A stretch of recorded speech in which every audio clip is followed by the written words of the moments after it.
Okay, so the Pythagorean school was a school of thinkers, mathematicians, philosophers, that sort of thing. We'll talk about this in this video and upcoming videos. But one of the things they kind of had the most, one of their principles was that everything in some sense could be related to number, or everything was a number. So in their mind, the integers were kind of the building blocks of the universe, and everything somehow could be represented or described in terms of integers. You can read in the book, the Cat's book, a little bit more about all of the different ways that they kind of that thought kind of manifested itself. But I want to look at how we can kind of look at mathematical facts and ideas that they kind of expressed using this idea of integers and pebbles. Okay, so the way that they sort of thought about things is going to be, a little, in some sense, a little less abstract than maybe we would think about things, and still have very sort of strong connections in their thought with like counting out pebbles or something like this. And I just want to demonstrate a few things, maybe go into a little bit more detail than the book does in certain places, about how they were able to reason and prove things about numbers. So like elementary number theory, but kind of very closely connected still to geometry and areas and this sort of thing. And so I'm not going to prove anything that we talk about that I prove today, could in some sense be proven more efficiently than the way I'm going to prove it here. But I also think there's a very I think the proofs I'm going to give, the proofs that they use, are somehow more insightful than other ways that you could prove these statements. So without further ado, let's just first get down into it. One of the first distinctions that you can make when counting things is like an even-odd distinction.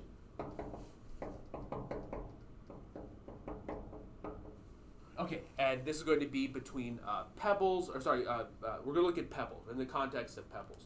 So what this means, one way to think about even and odd, this even and odd distinction in terms of pebbles, imagine you have some pebbles in a bag.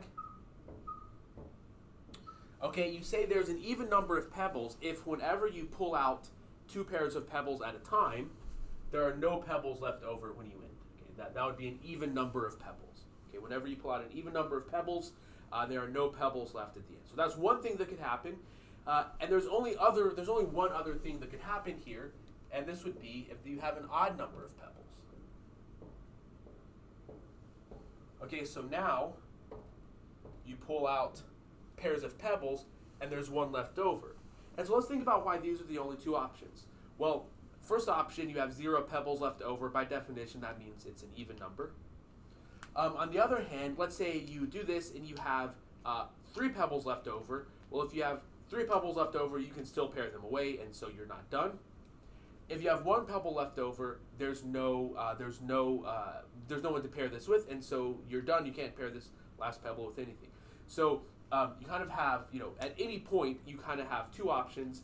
One is you have 2 or more pebbles, in which case you can keep pairing, and you're not done with this process yet.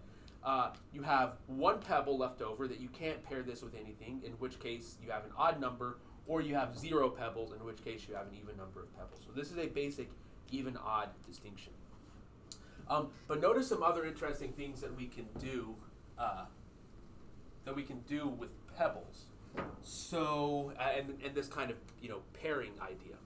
So let's look at squares. I'm going to start here with 1 pebble, and the side length is equal to 1, and the area, which really I just mean the number of pebbles, is also equal to 1. Okay, so now what I'm going to do is I want to go to the next side length, which is going to be 2. And if you think about how I do that, I'm going to add 1 pebble here, 1 pebble there. So it's a pair of pebbles. So it's going to be 2 times whatever the side length is here. And then I have to add 1 pebble there. Okay, so it's going to be, the side length here is going to be 2 times this side length plus 1. Okay, or if you think in terms of pairing, we're always going to have 1 pebble. I'm going to, these 2 pebbles pair together, and I'm going to have 1 left over. And so that's, in this case, it's going to be 3. and the total area, that is the total number of pebbles, is equal to 4. I meant to switch colors. I'll do that now. Now, if I want to do that again, I'm going to add a pebble here, a pebble here, a pebble here, and a pebble here. So I've got pairs of pebbles here, and then I'm going to add an extra pebble here. So we can see it's always going to be an odd number. And in fact, using kind of modern language, it's going to be 2 times the side length here plus 1, which is going to be equal to 5. And so, even without using this language here, we can see that we start with an odd number of pebbles, 1, and then we add 2 to each, each time we grow the square, we add 2. And so the number of pebbles here is always going to be an odd number. Okay, so the number of pebbles here is always going to be an odd number. So this thing right here, this L-shaped here, I'm going to assume, this is pronounced something like nomon or nomon or something like that, but it just refers to the outermost like L-shaped thing here. Okay, so now what this tells us is the following. If I do this process n times, okay, so this is the first time, I do it the second time, I do it the third time, I'm going to get a square. So it tells me that n squared, using our notation, our language, n squared is going to be equal to the sum of the first n odd numbers. So let me do this a little more concretely. This here is 3 squared. So the area of this square here is 3 squared, which is 9, and it's going to be equal to 5. Those 5 plus those 3 plus this 1. Okay, and so you can see that by adding the first odd numbers, you're going to get, if you add the first 7 odd numbers, you're going to get 7 squared, and this sort of thing. Now again, this can be proven inductively. Like you can prove the formula n squared is equal to the sum k equals 1 to n 2k minus 1. You can prove this like using induction or something like that, right? That'd be one way that you could prove this. You could prove it using induction. But this geometric way here, as far as I'm concerned, is a perfectly valid proof as long as you sort of explain things correctly. And I think it gives a more geometric picture of what's going on here. Whereas the induction proof, in a certain sense, it's this idea is always working in the background here because you're just adding the next odd number. But in my opinion, it's just not as satisfying. Okay. So what are some other things that we can do with this? Well, the Pythagoreans were obviously interested in things like Pythagorean triples. Okay, so they were interested in Pythagorean triples. And I want to go over one way that they were able to generate Pythagorean triples, again, using this idea of pebbles. And I'm going to go back and forth kind of between our language and their language just because, to write out everything would be too long on the board, but I think you'll understand what's going on. So first, we would start, let n be odd. So we're going to look at an odd number n.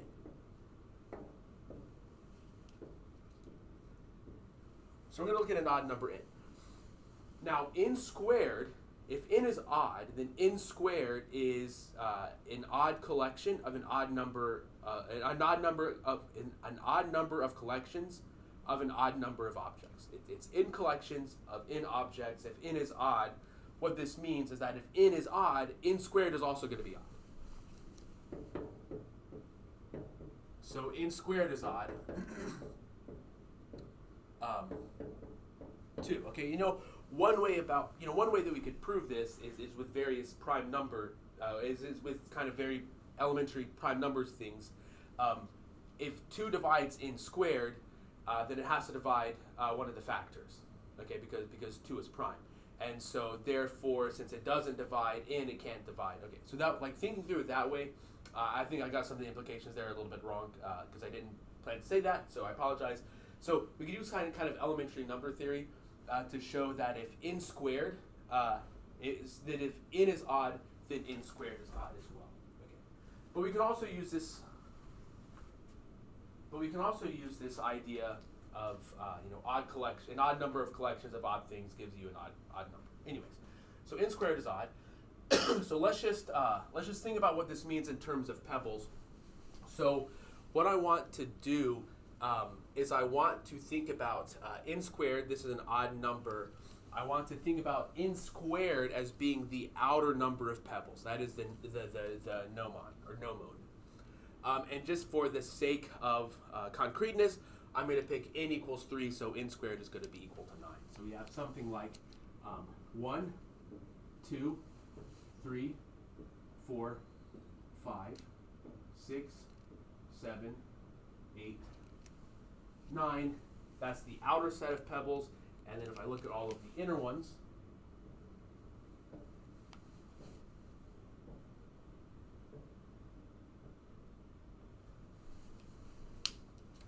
something like this.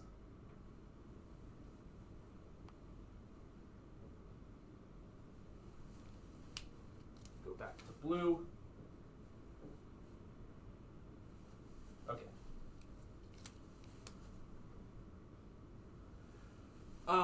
Okay, so let's make a couple of observations here.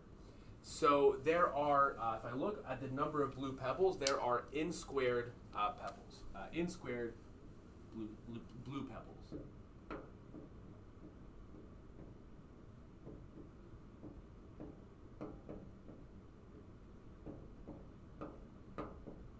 There are n squared blue pebbles. Now let's say there are n squared blue pebbles. Okay, so now let's look at the following. Let's just introduce some variables here. And let's say that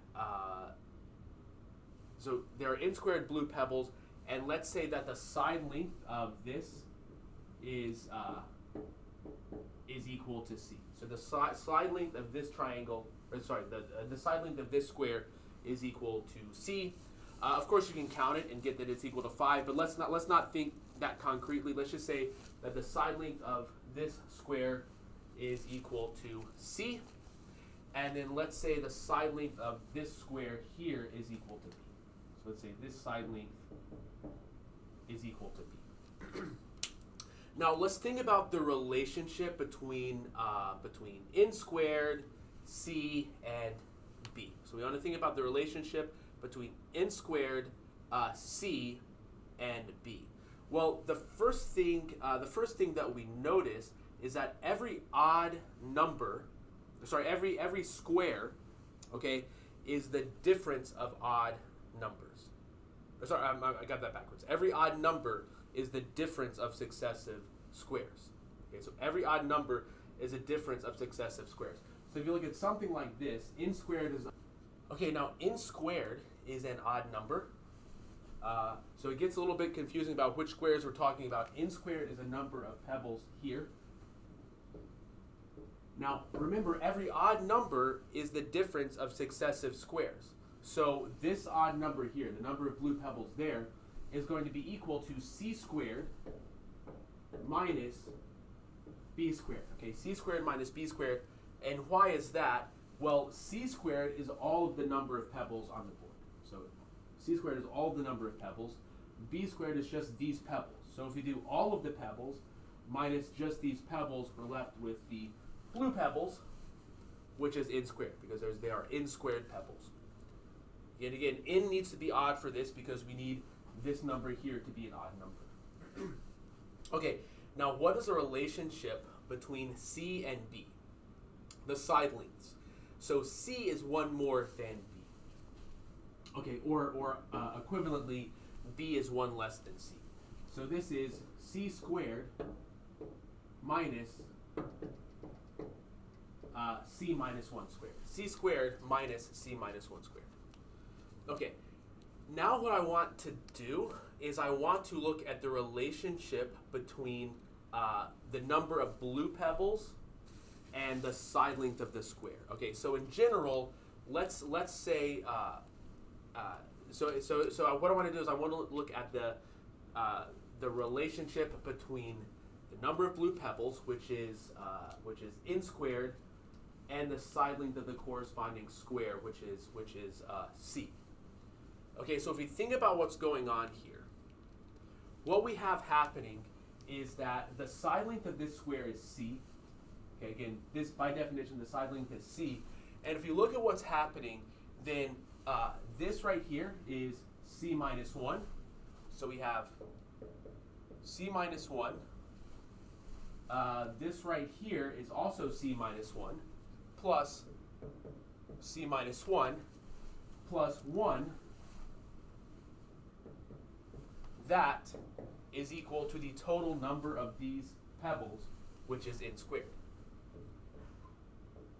So again, we're saying n is any arbitrary odd integer. We're squaring it. So we know two things about n. So we know two things about n squared. It's a perfect square, okay, and it's odd. Since it's odd, it is going to be the nomone of some square like this. Since it's the nomone of some square like this, okay, we know that's going to be the difference of successive squares. We know that the side length here is going to be related to n squared by this formula here. So in general, whenever n squared is the number of pebbles here, and c is the corresponding side length of the rectangle, this formula holds. This formula does not hold because we're looking at a perfect square here. This formula holds because n squared represents the total number of pebbles here, and so in a nomone situation like this, the total number of pebbles in that is going to be related to the side length of the corresponding square via this formula.